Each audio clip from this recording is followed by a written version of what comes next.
Bonjour mesdames, bonjour messieurs, bienvenue à ce rendez-vous du journal en français. Le journal qui peut être également consulté sur le compte de la télé Renaissance de YouTube.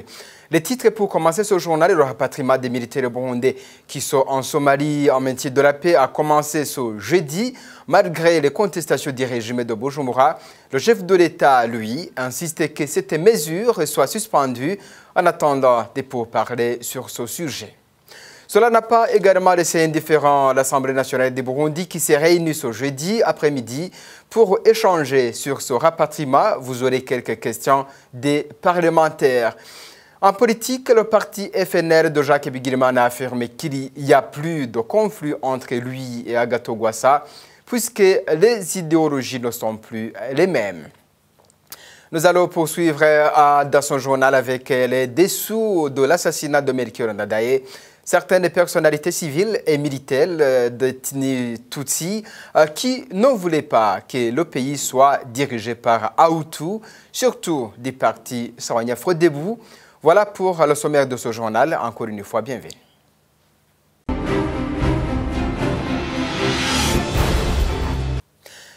Je vous le disais dans les titres, le rapatriement des éléments du contingent des militaires burundais en Somalie a commencé ce jeudi.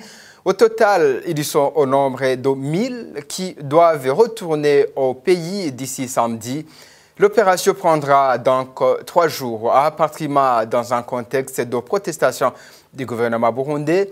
Le président Pierre Nkurunziza a affirmé cette semaine qu'ils vont continuer à réclamer le maintien de ces militaires en Somalie.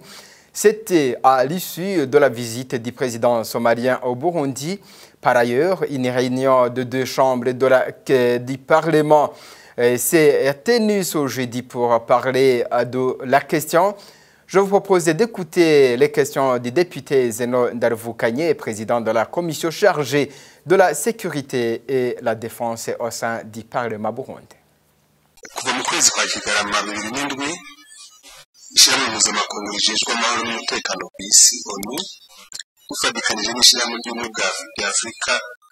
Depuis décembre 2007, l'ONU, en collaboration avec l'Union africaine, ont demandé aux pays africains, y compris le Burundi, de déployer les troupes de maintien de la paix en Somalie qui étaient menacées par les attaques des Al-Shabaab.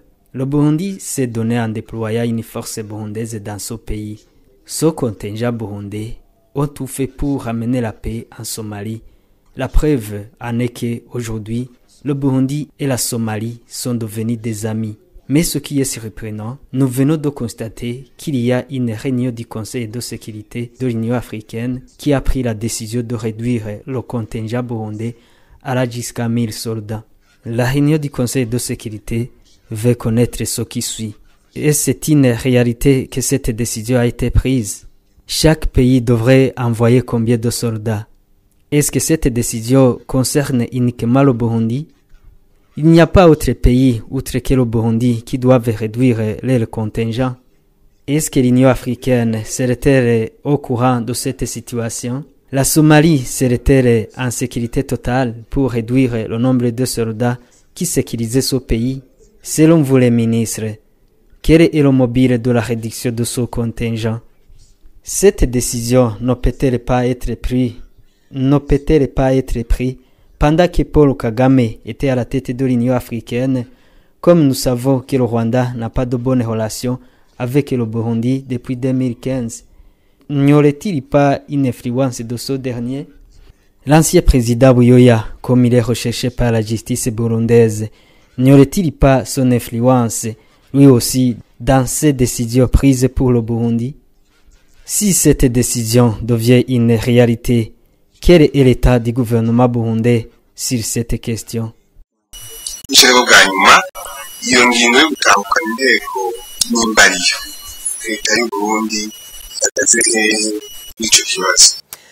Mais cette persistance du gouvernement burundais est en pure contradiction avec la situation au Burundi.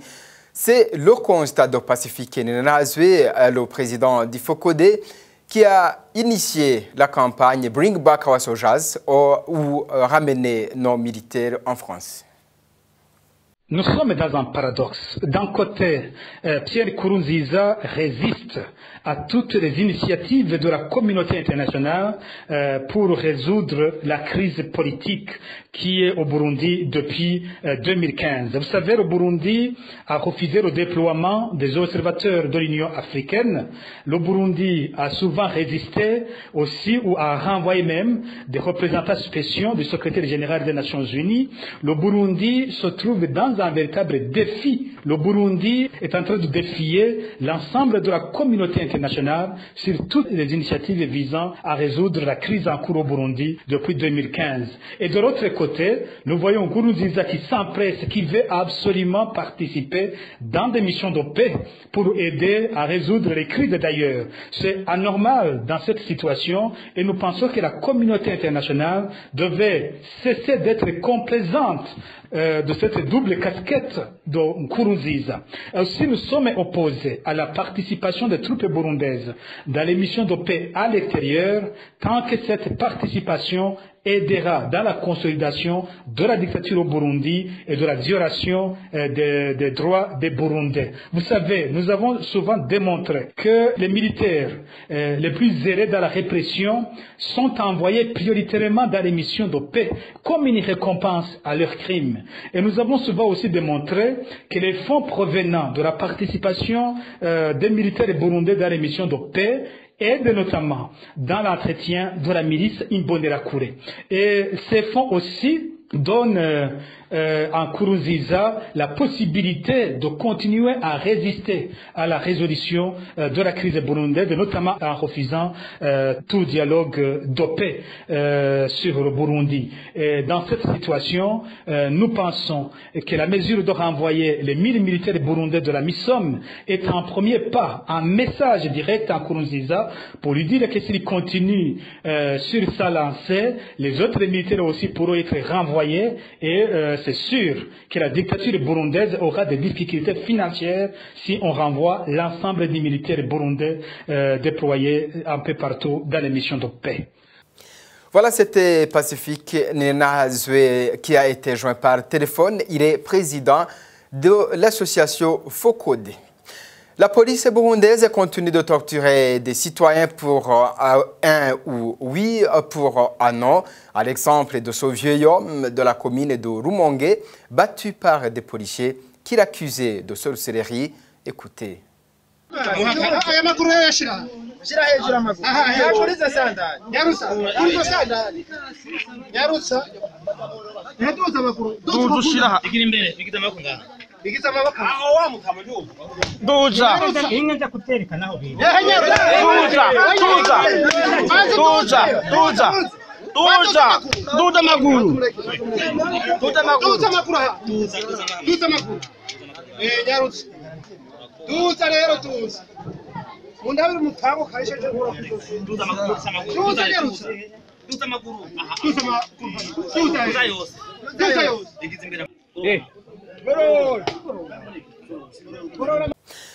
Politique pour continuer ce journal, la réunification du parti FNL avec le camp d'Agathon Rwasa n'est plus possible. Les idéologies sont diamétralement opposées pour le moment. C'est ce que dit Jacques Bigirimana, président du parti FNL. Pour ce dernier, le pays est sur la bonne voie en matière de démocratie, alors que Rwasa parle du contraire. Suivez.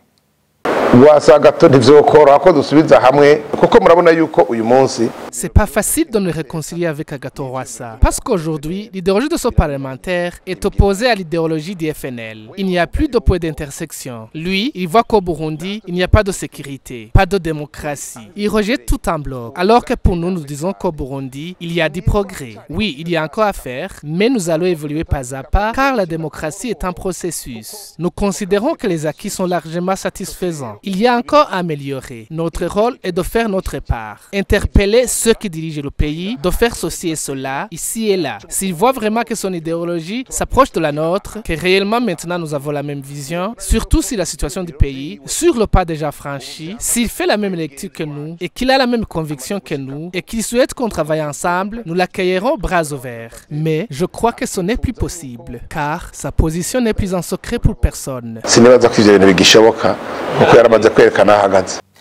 Je vous l'avais déjà annoncé au sommaire de ce journal et dans la suite des révélations de l'assassinat de l'ex-président Melchior Ndadaye.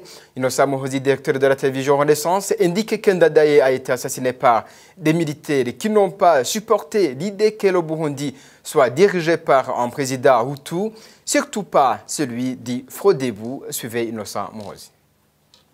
J'aimerais commencer par apporter un petit rectificatif. En fait, il y a un tweet de Terre Renaissance qui m'a fait dire ce que je n'avais pas dit. Je n'ai pas dit que c'est Habyarimana et Mobutu qui ont fait tuer le président Ndadaye. J'ai parlé des divergences.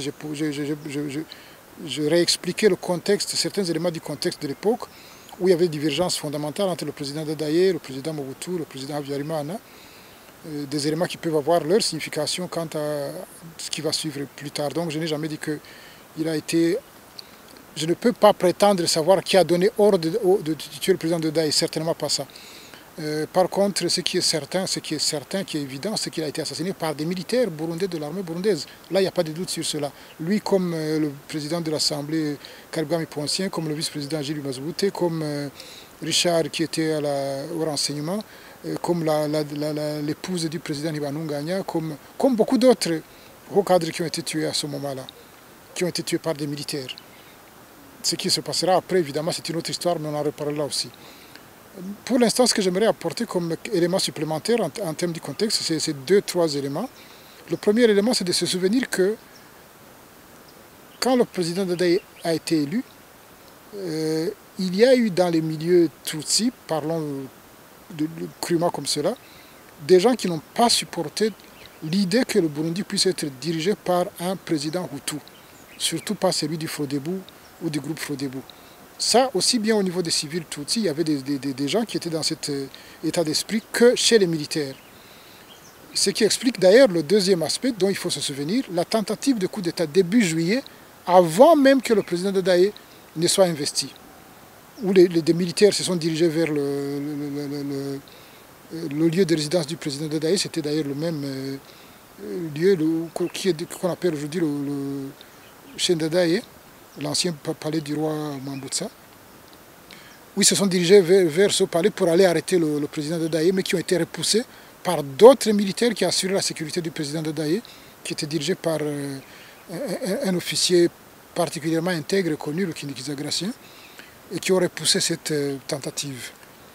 Ils ont été par après arrêtés et puis emprisonnés à Rumongue, et on les retrouve d'ailleurs après l'assassinat de Ndadaye. Ceux qui ont organisé l'assassinat de Ndadaye sont allés les sortir de prison pour essayer de leur confier la gestion de la tentative de putsch qui était en cours. Alors, cette tentative de putsch a eu encore un autre élément assez significatif. Des éléments autour du président Ndadaye ayant reçu des informations comme quoi si le président Ndadaye va à Kigobe pour l'inauguration, il sera assassiné. Il ne sortira pas de là vivant. Donc ceux-ci, dans l'entourage du président Ndadaye, ont essayé de le persuader de ne pas aller prêter serment à l'Assemblée à Kigobe, mais de le faire plus ou moins en catimini dans un bureau avec un juge pour éviter ce risque-là.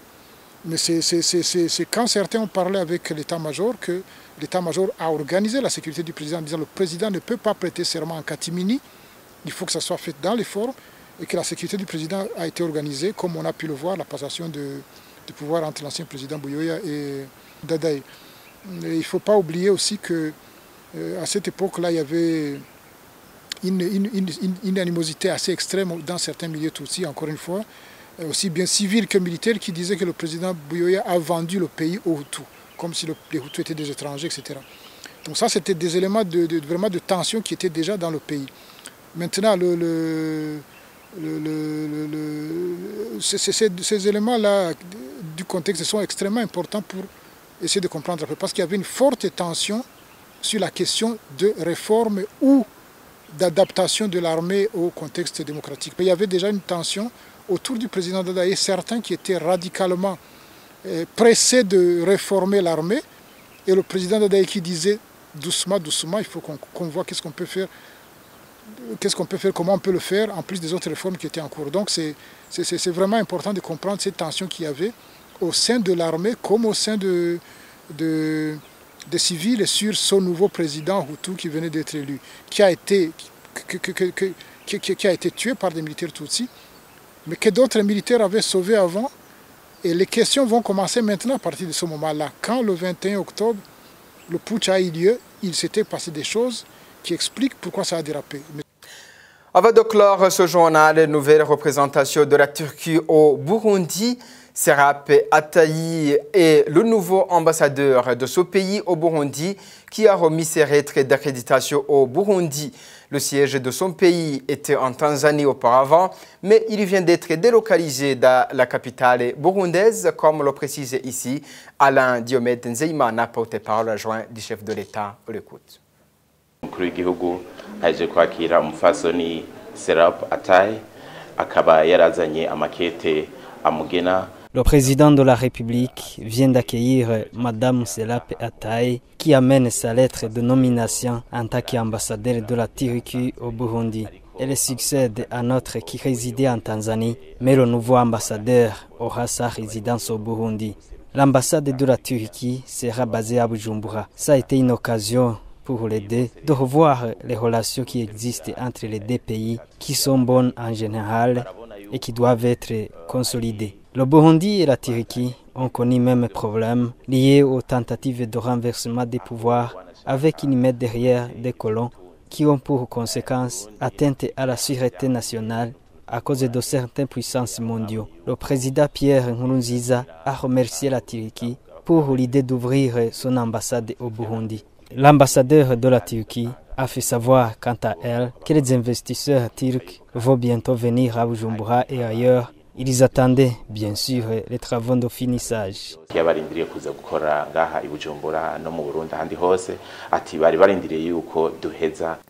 Voilà, mesdames et messieurs, c'est ce que prend fait ce journal. Merci de nous avoir suivis. Au revoir et à la prochaine.